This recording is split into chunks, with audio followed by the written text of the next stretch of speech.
Okay, well, welcome back. I hope you enjoyed the break. So moving on to our second session now, I would like to welcome Zoe Martin, who's the Senior Brand Protection Consultant at CallSearch. She'll be leading the next panel on fighting those fakes and staying one step ahead of infringers. So over to you, Zoe. Thanks, Patrick. Hello, everyone. I'd like to thank you for joining us for fighting these fakes and staying one step ahead of infringers. And I'd like to thank MIP for putting this conference together and allowing us all to connect during these times. Again, my name is Zoe Martin, a Senior Brand Protection Consultant at CallSearch.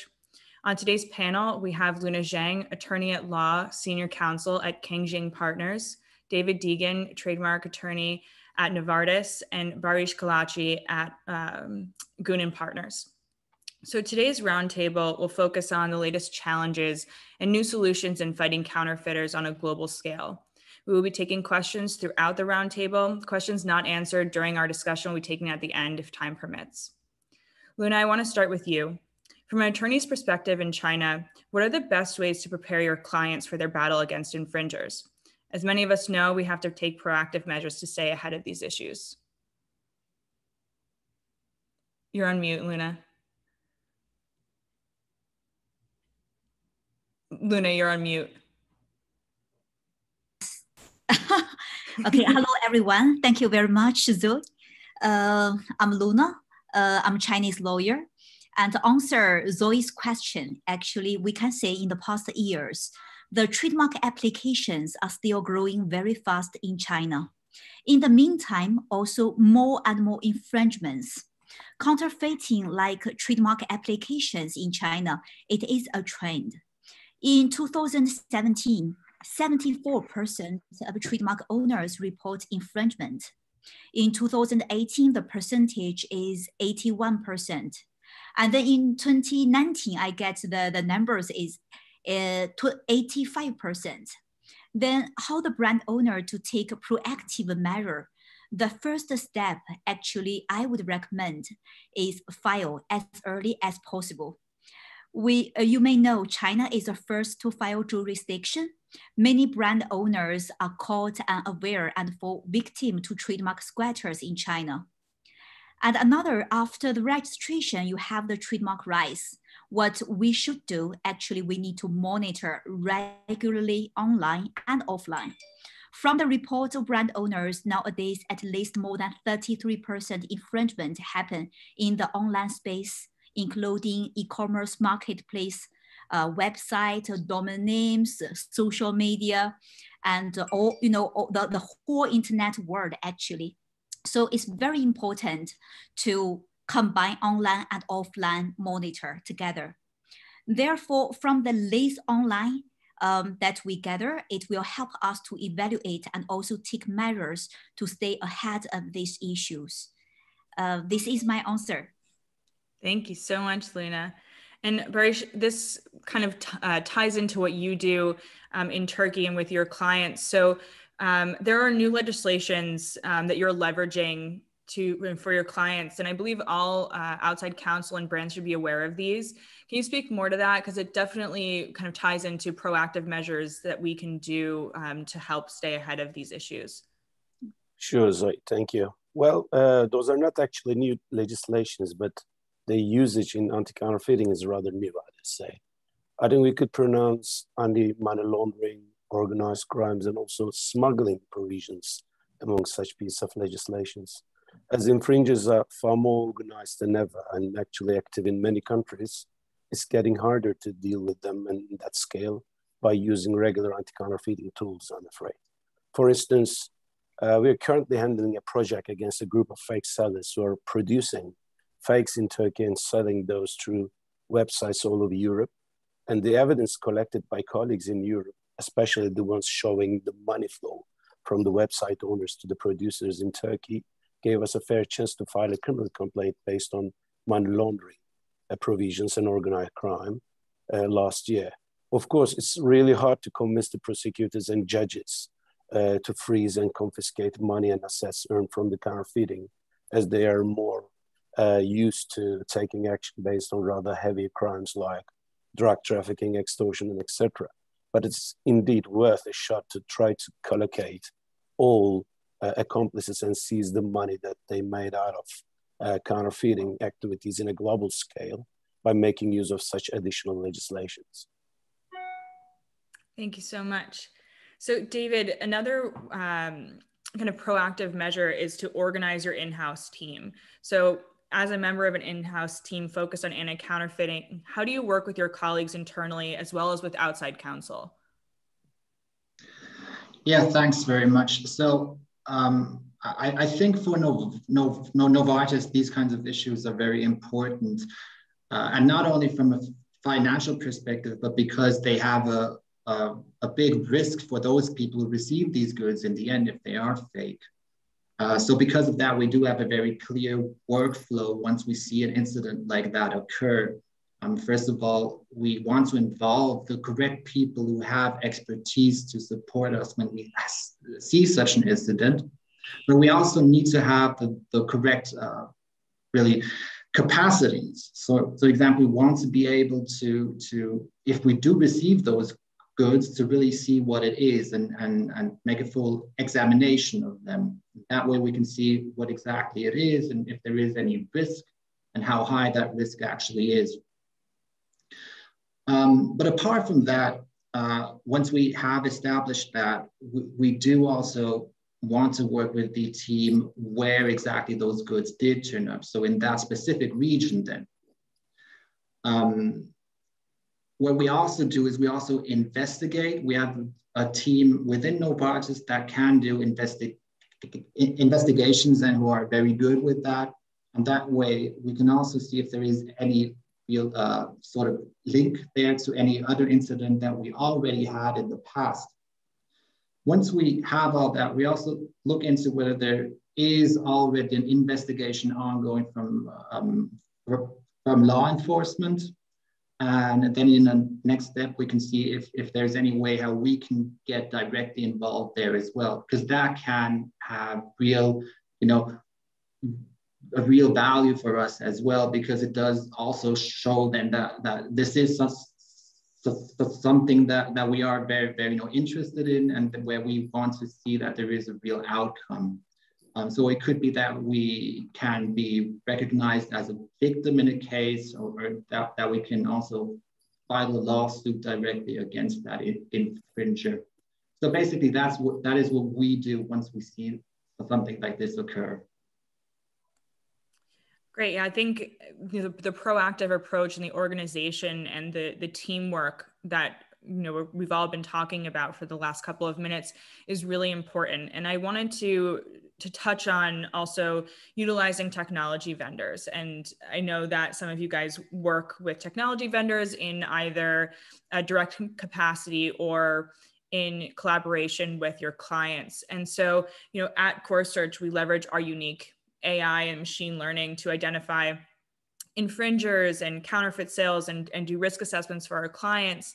And, I want to open up the floor to whoever wants to take this question. David, I may want to pass it to you of how do you leverage technology partners in your day-to-day workflow as a proactive and also as a reactive measure when you're looking for these products and kind of identifying who these players are? Thanks. Yeah, first of all, because a lot of these things happen via websites and basically the internet, we need to have the right expertise also externally. This isn't anything that we can only do within our house, but we really have to look externally who can support us.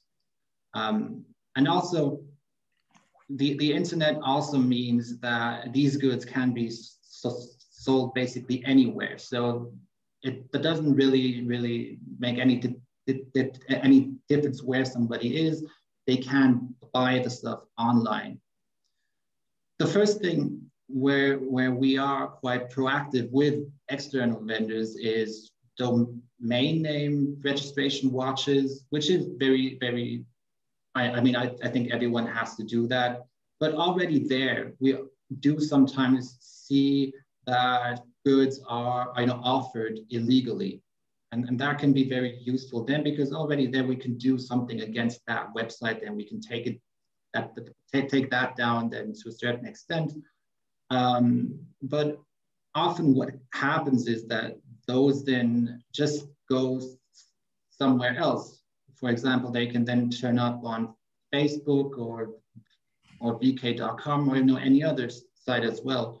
And there it's quite hard to have effective watches where we can really see what is offered on the website on that specific site then. And that's where we do rely on the support of externals, because we cannot do stuff like that in-house. That would just be way too big. Mm-hmm. Yeah, so that's basically how we work with external vendors. And once we have identified them, it can be that we already have a system in place then with the external vendors where they can take down stuff by themselves and don't first have to get back to us. We do that actually rather limited then, because we do want to see what those things is. We don't want any further issues to occur afterwards. But that is a thing that we have also done before. I think overall, the important thing is to have a good relation so that the external providers really get what it is that we need and how they can support us, because I think that's always sort of a key to being successful here.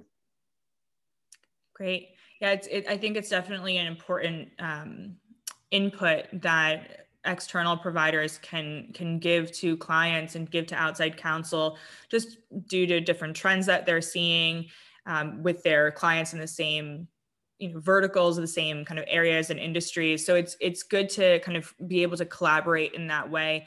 We definitely see that on our side, and we see that there's a tremendous kind of uptick in our ability to assist our clients. Barış, I know that you also have used external vendors for your clients as kind of intermediary. How does that work for you? And do you find that process really helps to kind of gather data and to organize the data that you're seeing and to do kind of more enforcements online? Or are you using these vendors for more of the offline solutions as well? Well, definitely. I mean, they're very effective in terms of drawing our strategies for our clients. We are not actually using that kind of external sources ourselves, but our clients are actually using we are assisting them in order to draw the strategies, how to tackle them, and also support them with some on-site investigations wherever necessary. Because, there are lots of information flow there is, and there needs to be some filtering. And after even the filtering, there's what's happening in the physical world also, directly affects what we do in the field. So what we do is we support our clients with that kind of assistance and draw the strategies, and then take care of the targets, sometimes sending a warning letter, sometimes conducting raids, and sometimes a huge raid, chain of raids. That's wherever our clients will be necessary. Great. Yeah, I think it's good that we started our conversation with kind of organizing ourselves and preparing to, go after these infringers and just kind of to stay ahead of what they're planning and making sure that we are equipped as well as possible. So I think that we definitely touched on that pretty well. So I want to go towards one of the biggest trends that we've seen in the last year.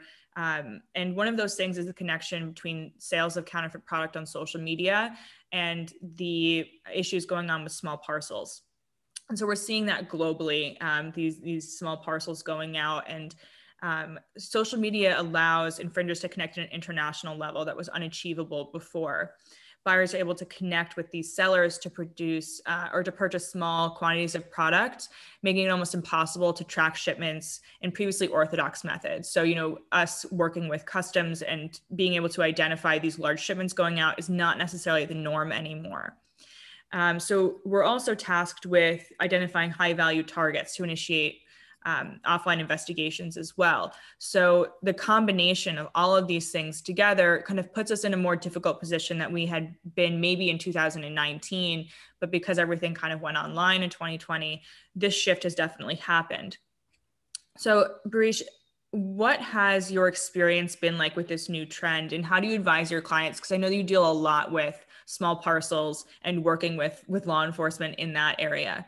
Yeah, you're right. Well, almost every country has some sort of customs legislation to detect and prevent big containers and full of fakes nowadays, but it's making it risky for the infringers to avoid detection and seizure of too many products.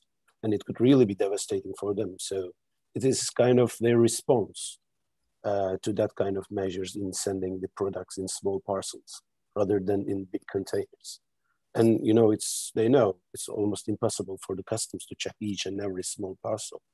As a matter of fact, this increased number of online shopping transactions by the consumers in 2020 also forced the fake sellers to operate that way. And they some kind of excelled in that type of trade and increased the diameter of their business. Nowadays, there are even infringers who have already got their own franchises of the legitimate courier companies to safely run their small parcel infringing activities. We have, conducted some raids at some kind of, that kind of branches. And it was really funny, they're supposed to do on a daily basis a lot of tasks, bringing, parcels from here and then, because they wanted to mask their own operation. They were just, when they send out their own parcels, they were just moving their cars here and there, so that I think headquarters would see some kind of movement so that they assume that they are actually working for other people as well. But, it's extremely difficult to determine such infringing activities by conducting investigations only in one country. And it's, especially if they're sending the parcels out of that country. As long as they don't sell it in Turkey, for instance, how on earth we could find them and that kind of detect their activities. And it's really, really hard, even if we detect them. They're not expecting any buyers from Turkey. So it's really almost hard and impossible to go in and take some sample to justify obtaining a search warrant. So insofar as this kind of infringers are concerned, I think it is imperative to collect and analyze massive info about the small parcels by conducting online and courier investigation in the target companies, target countries, and then conduct on-site investigations in the production countries like Turkey. And also it's a must to have a lot of investigators, because there are a lot of production sites, facilities, and also there you need to take care of a lot of scenarios in order to obtain samples to be able to obtain search warrants. Well, to be honest, it might really sound like a never-ending story, but once all such preliminary goals are achieved, you could conduct huge raids, seize hundreds of thousands of products altogether, because this type of infringers ought to keep that many products, hundreds of thousands of products, to be able to prepare and send out hundreds of orders when they receive from their customers within a couple of days, just as legitimate brand owners do. So it's like a gift and a curse thing for them. So we should focus on the curse of their business model, as long as the time and investigative efforts and funding is invested into such projects. And that's the reason why, because of the costs and everything, it has to be handled by a group of brand owners, and in order to reduce the costs and increase the total impact. I'm proud to say, on the latest chain of raids, we actually seized, of course, after a painstaking investigative phase, like 2.1 million finished products, along with that many materials. And it was like 17 juggernaut full of trucks, because, they had to prepare and send small parcels every day, even though, they had taken a lot of measures. But, once you get past all that stuff, then it's a good hit after all. Ideally, if this type of huge anti-counterfeiting actions could be followed by additional criminal investigations, like anti-money laundering and organized crimes, as I mentioned earlier, and I think this could really put an end to their commercial activities of this massive infringing groups. And the brand owners may also stand a chance, at least, to retrieve some of the money and their losses from the money and assets that will be confiscated from these infringers.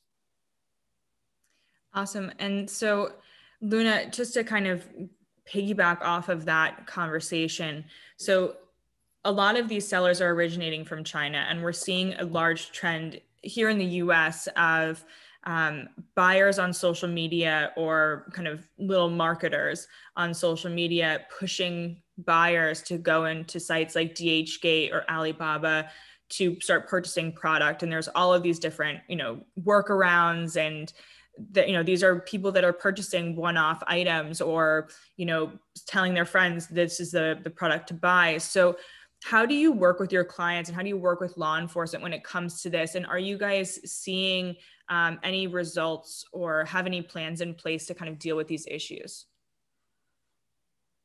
Luna, you're on mute. Yes, definitely. Actually, we have to admit that China is one of the biggest market for infringement, or even the biggest market for infringement for many, many years. And normally when we work with all clients about this, firstly, we are going to have some strategic solution for them. And we will start from the list of online and offline search or investigation. Before, I would say that, let's see, years before, that many of our lists are actually from the offline investigation when we get something from the client and we go offline. But these years, because of the e-commerce becomes so prosperous in China, so normally we start the list actually online. Take example, platforms such as Alibaba, Taobao, they have online tools that can scan for counterfeits. But if you log in, you input your marks, you find nothing there, especially these years. Before, if you put Louis Vuitton, you will find something there. But these years, you couldn't find with the mark, with the real mark that you are using. Actually, it's because infringers find ways of going around those algorithms. So they are very smart. They also use the nickname of the marks. Take example of Louis Vuitton. They use LV, they use the Chinese characters for that. So if you are not like a Chinese speaker, it's very difficult actually to find the list online. So a lot of the, my clients, they have the problem, and we help them to finding the fix online in the very beginning. And then after, we also help them to dig a little bit further online and offline. And normally with the information that we collected from the online and offline investigation, there are several methods that we are using. Actually, Boris also mentioned, like the administrative action, customer protection, judicial action, the traditional method. But in China, administrative action is a very effective way to protect the brand and get the result done quickly and conveniently. These days, I would also like to mention about this online counterfeiting. So right now, we also work very closely with the platform or app, the platform like Alibaba, JD.com, and also the app like Tencent app, like many other apps, and also social media that David mentioned before, to use their takedown tools. Actually, they are working better and better and more convenient for us to use. So after we build a stronger relationship between them, and then the matter to actually to take down the things becomes more quicker and more efficient to protect all brand owners' rights. Great. So Luna, what is your biggest advice for a brand who maybe comes to you that has a really big problem on Chinese social media platforms? What is your biggest advice to get them, protected and in a good place so that things don't get out of control? Okay, first thing, that's what I think is monitor is very important, because if you don't know what it is, what is the situation, what is the problem that you have in the social media, it becomes very difficult. And another one is for the social media, there are several very well-known ones, I mean, all over the world, but particularly in China. So that's well-known ones need to be monitored regularly. And another is those, how to say, those social medias that you need to monitor them, and also to build the relationship with their brand protection team. And normally they are the only channels that you can use to help the brand owners to do it. It's not all the international ways, all the international channels can help. China has their own way from that social media brand protection. Perfect. So David, I just want to ask you kind of a similar question along the same line. So have you seen a change and a shift from large quantities of product, counterfeit products being sold and being shipped around, or are you starting to see more small parcels, one-off purchases or small bulk items? Are you seeing that now, or is it kind of the same when it comes to pharmaceuticals? No, we do see that often things are sold in small parcels now, because they aren't all sold in one area in the world, but they're basically sold worldwide. And people who do order that don't order big quantities, but order just one product or so on. So we do see these things coming up quite often. And it is hard to do something about that effectively, because the value of each individual shipment then isn't going to be that high, while the investment that we have to make into a real investigation there and into taking effective action can be rather high compared to the smaller value. I think because of that, it's also really good to look at this not only as specific incidents, but really see the bigger picture here, because these individual incidents, they are really then just one part of what could be a big network. So when we do see something like that, we do look at what it is that we can do against those who are actually behind that. And to really get there, we have to investigate again and see where they are located and where it is that we can really get to them and hurt them in a way. So I want to stick with you, David.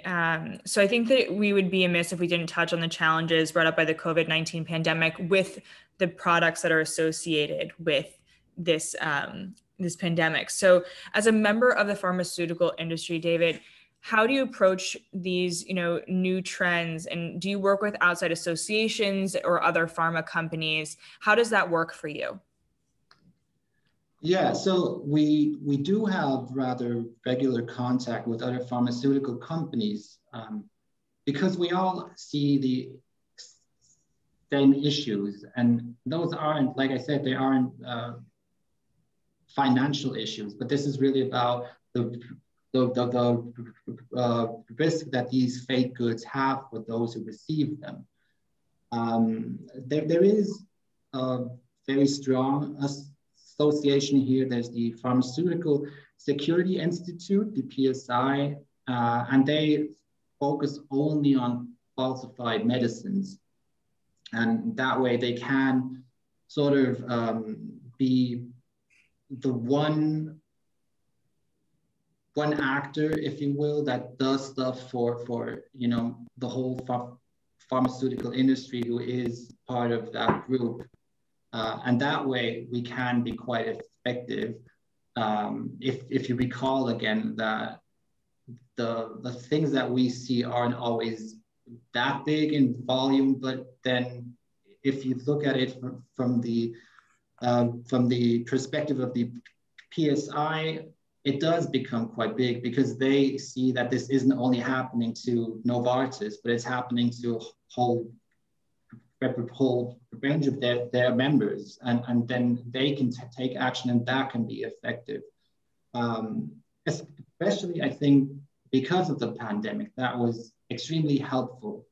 The people who are involved in faking medicines, they see how they can get rich. They recognize that this has been a way to be successful. So we have seen things happen over the past year, and we will see that again, I think, with the vaccines as well, which probably already has started. So we do have to have this bigger effort as the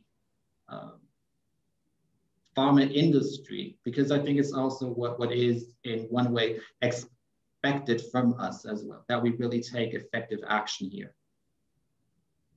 Perfect. And I know, Barış, you have been extremely active in the protections for your clients when it comes to counterfeit COVID-19 related products. I think you've been focusing on counterfeit pharmaceuticals and diverted medical devices and things like that for how many years now? It's been a while. So it's been a little bit of time. So there's a lot of experience and knowledge that I think that you can give to our audience today. So I'd love to know what your experience has been like. What are you doing currently that maybe has changed from the past? Just to give us a little bit of insight there. Okay, well, after 20 years, we stopped counting, maybe that's it. Well, during COVID, almost all bad guys kept on working. So we need to work as well. All the investigators and anti-counterfeiting lawyers had to work more than anyone in the legal sector, I dare say. And COVID especially multiplied the fakes related to healthcare and life sciences. Well, Turkey has always been at the crossroads of counterfeit, diverted medicines, according to the Pharmaceutical Security Institute that David cited earlier, and their reports that Turkey is always in the middle and at the crossroads. But we have now been dealing with more and more fake medicines, fake masks, and hygiene products such as disinfectants from the very beginning of COVID. And the counterfeits we are dealing with are sometimes totally fakes, all the packaging and everything, but sometimes the refilling of some originally used packages, bottles, vials with some fake something in it. And it's impossible for the brand owners to distinguish the fakes without testing the product inside, it's really hard. And, and also this makes evidence gathering a huge deal, and our investigators had to develop their muscles and skills, not only to retrieve samples, but also to secure the chain of custody. We have dealt with many undercover purchases, sometimes products collected by orders made by the clients from foreign countries. As you know, Turkey is a destination where such products could easily be sent rather than any European country. And we always, in this type of actions, we advise to pick up such parcels with the help of a notary public, so that the product inside, all the pieces of information, the leaflets and whatsoever, and the information about the sender, could be secured and to be used in the furthest legal stages before the courts, or administrative steps such as filings to the Ministry of Health, and not only in Turkey but also in other countries.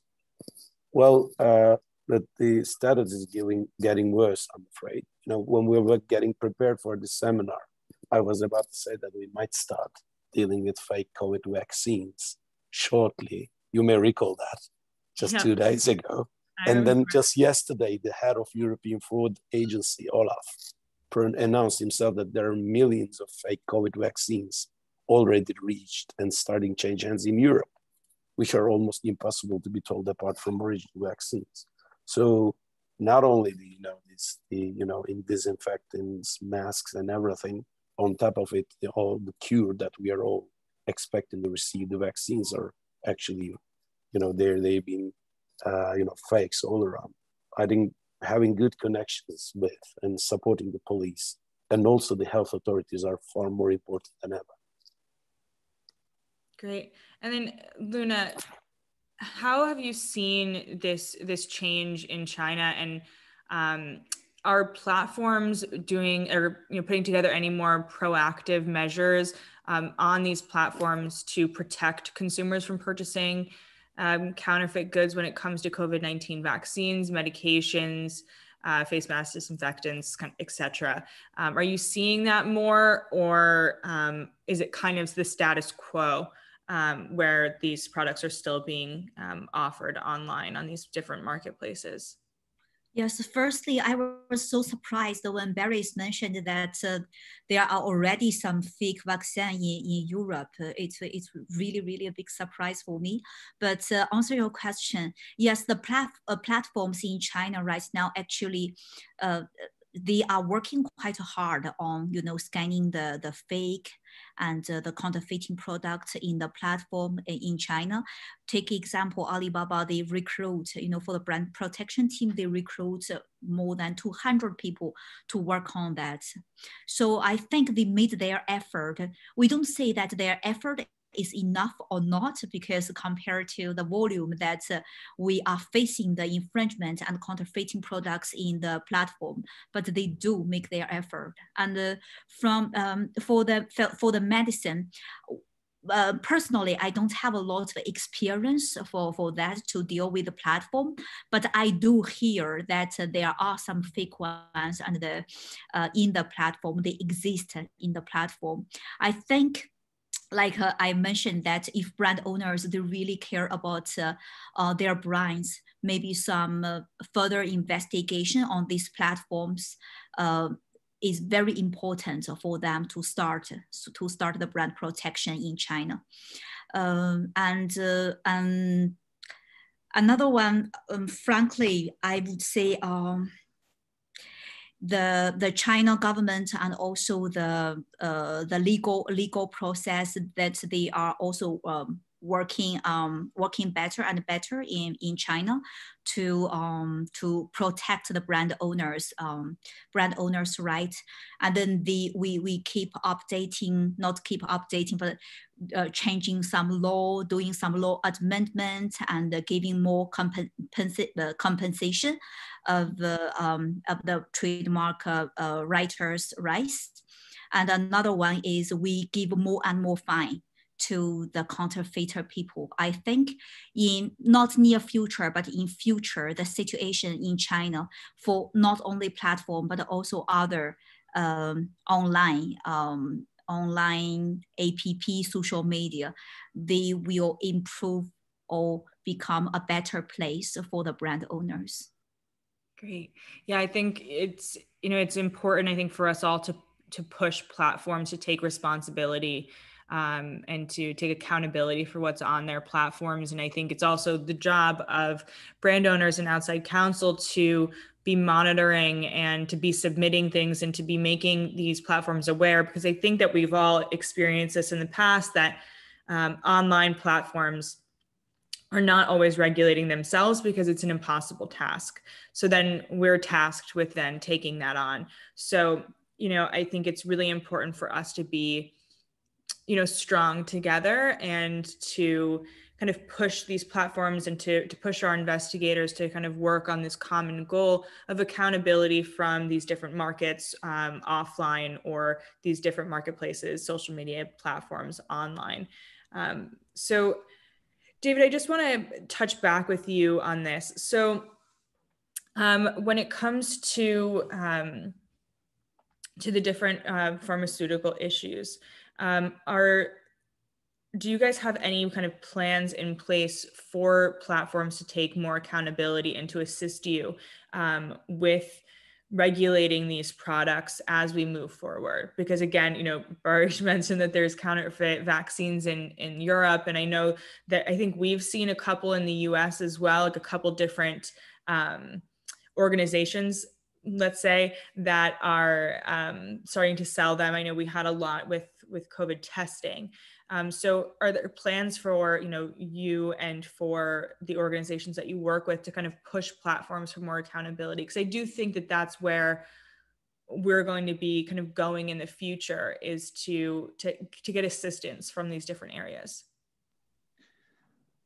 I think when it comes to online platforms, to work with them is probably a bigger issue for those companies who don't have prescription medicines because when it comes to prescription medicines, those cannot actually be legitimately offered by just regular websites. It has to be a real online pharmacy that is actually valid. So in that sense, we don't see that much of an issue as Novartis, because we predominantly only have prescription medicines.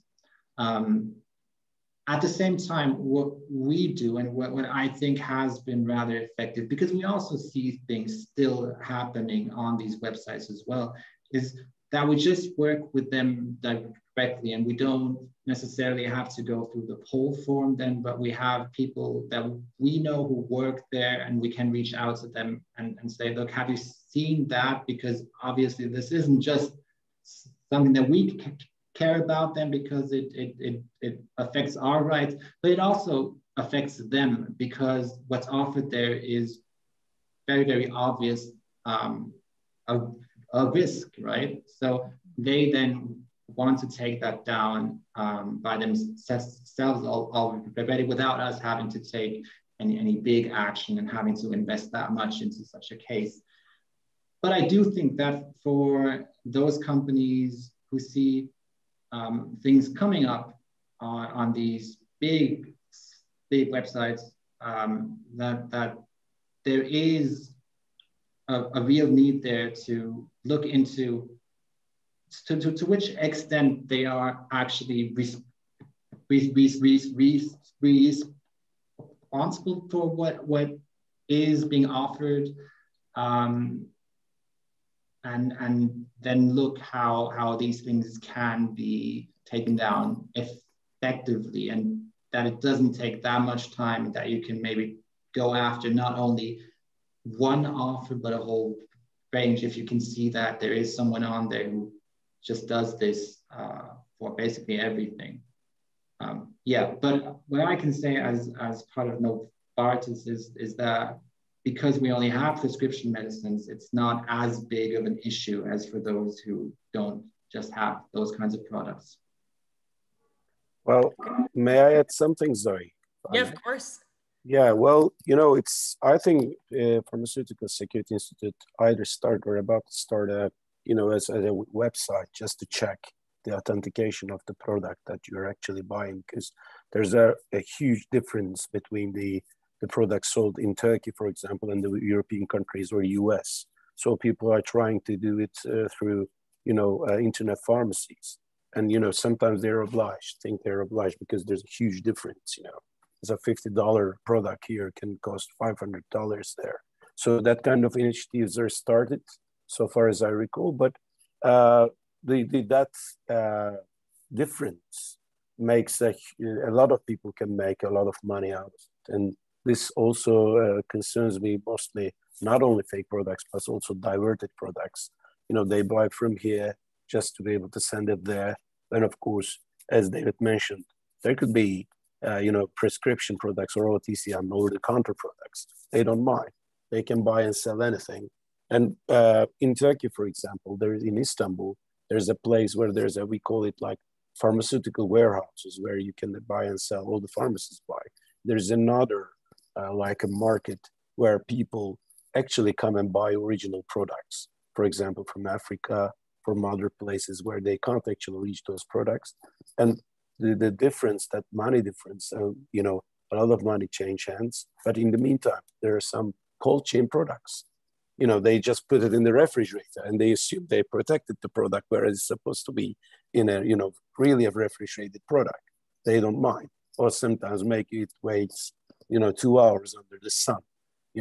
They don't mind, because as long as they sell it. So even if all the indications and everything on the box would be check, but the product might already be, as something hazardous rather than giving secure to anyone. So it's we also have some efforts with the Turkish Ministry of Health, and it's supporting our clients in that sense, because Turkey already has a 2D code follow-up system. So each and every product, pharmaceutical product in Turkey, as a serial code, and you can even trace all the product coming from. For example, it's imported from Switzerland, comes to Turkey, you know, with pharmaceutical, where it goes and to which pharmacy. But still, you know, even for the products like huge cancer medications and everything, you can see people are trying to some kind of falsify the things and try to retrieve the products in a way that they can sell it somewhere else. So this is, you know, and another issue, when you sell that kind of products, if you combine with fakes, as long as you know, or they can do it voluntarily. And when it comes to pharma, you know, it's a big deal. It's not just a t-shirt or whatsoever. So I think with the vaccines and everything, so I'm so sorry to give bad news, guys, but, you know, we need to more focus on and support all the legal system, and also the authorities, especially the Ministry of Health people all around the world.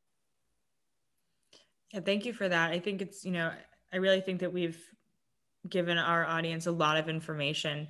And so we have about 5 minutes left, a little bit under 5 minutes. So I do want to open up the floor to any questions that you may have for the panelists. So any questions that you have will come to us through the chat, and we can, you know, kind of pass them along. So if anyone has any questions, please send those through. In the meantime, we can just, I guess, you know, see if anyone else on this panel has anything to add. No, we're all good? No, okay. All right. So I want to thank everyone for joining this roundtable. Again, I'll wait to see if there are any questions that come in. I also want to thank MIP again for having this meeting together. And I hope that you all got a lot of benefit from coming in and taking a listen for us. So we will let you guys go towards the next panel. So I will let MIP hop in and take it away. Fantastic. Well, thank you so much. So, 1 second. So, yes, thank you to the panelists, everyone involved, for an incredibly insightful discussion. I very much enjoyed it. So, I've got a few more minutes, as I say, for questions to come in, but if they don't, then we'll take another short networking break. Please also remember, everyone, that during the breaks you can interact with the sponsors of the event by chatting to them through their virtual booths. If you want to ask any questions, I'm sure the panelists will be more than happy to answer them via email if you think of them at a later time, or I can forward them. And if you want to go to the virtual booths, simply click on sponsors, select a firm to start exploring what they have to offer. So, all right, so we'll leave it there then. So I will see you back here for the next session at 11:30, so in about half hour time. Okay, thanks very much. Take care. Thank you. Thank you.